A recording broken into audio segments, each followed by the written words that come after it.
Hi there and welcome to Gay Radio UK's weekly roundup of gay news.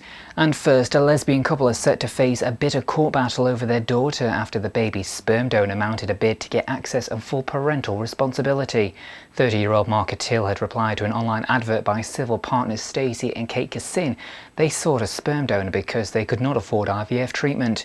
The women claimed they had a gentleman's agreement that he would not be involved in the baby's upbringing, but said after 3 visits he'd become besotted with the baby girl.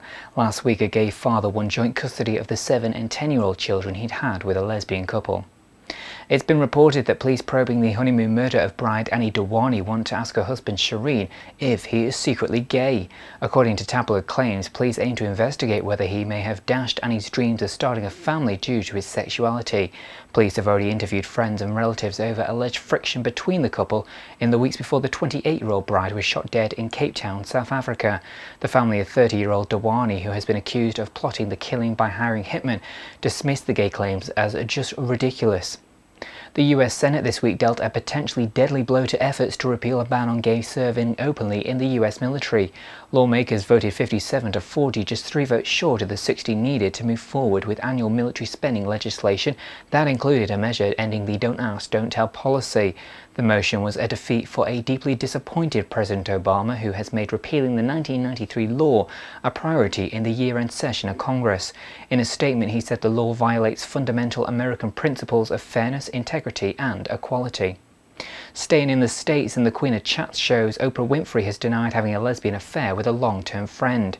The 56-year-old had been plagued for years by rumours businesswoman Gayle King was her lover, but in an interview with Barbara Walters marking the end of her talk show, she said, "I'm not even kind of a lesbian. Why would I hide it? That is not the way I run my life." Oprah wept as she called King the mother she never had and the sister everyone would want. Meanwhile, someone else setting the record straight on their sexuality is N-Dub's Talisa. With the stars seen kissing a girl in the group's video for their latest single Girls, it's no wonder people think she has a thing for the ladies. In an interview with RWD magazine, Talisa said that she only kissed the girl in the video because she wanted to wind everyone up. She did, however, say she hates men, but she's not looking for a girlfriend. She's not gay. But to be fair, it's Dappy we have a thing for, isn't it? In other news this week, and the EU's leading human rights agency has sharply criticised the Czech authorities for using a controversial method of testing whether homosexual asylum seekers are actually gay. The Fundamental Rights Agency said the Czech Republic was the only EU country still using a sexual arousal test. Gay asylum seekers are wired up to a blood monitoring machine that monitors blood flow to the penis and are then shown straight pornography. Those applicants who become aroused are then denied asylum.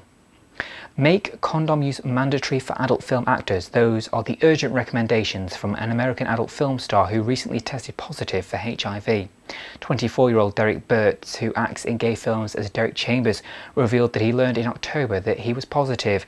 It's news that sent fears through California's adult film industry ever since. The clinic that did the testing traced his HIV infection to a fellow actor they described as a known positive. His identity remains unknown due to patient confidentiality. Back home, and the Christian owners of a bed and breakfast in Cornwall are being sued for refusing to allow a gay couple to share a bed. According to the Sun newspaper, the landmark lawsuit could determine what restrictions B&B and other hotel owners are allowed to impose on guests in the UK. Devout Christians Peter and Hazel Marie Ball told civil partners Martin Hall and Stephen Preddy it would be an affront to their faith if the men slept together. The men claimed that the unfair treatment stemmed from their sexual orientation and are now seeking up to £5,000 in compensation. In Scotland, the Green Party leader Patrick Harvey has predicted the country's parliament will back marriage for gays and lesbians after next year's elections. He said an opinion poll showed 58% of Scots favoured the move, with 19% opposed. He claimed support was widespread among political parties, saying civil partnership was an important step, giving same-sex couples much the same legal rights and responsibilities as everyone else. Staying with marriage, and a gay couple from Germany and a lesbian couple from Poland have become the first gay partners to marry in the air. They flew between Stockholm and New York, where the ceremonies were carried out on board an SAS flight. That's an airline owned by the governments of Norway, Denmark and Sweden, all of which recognise marriage for gay couples.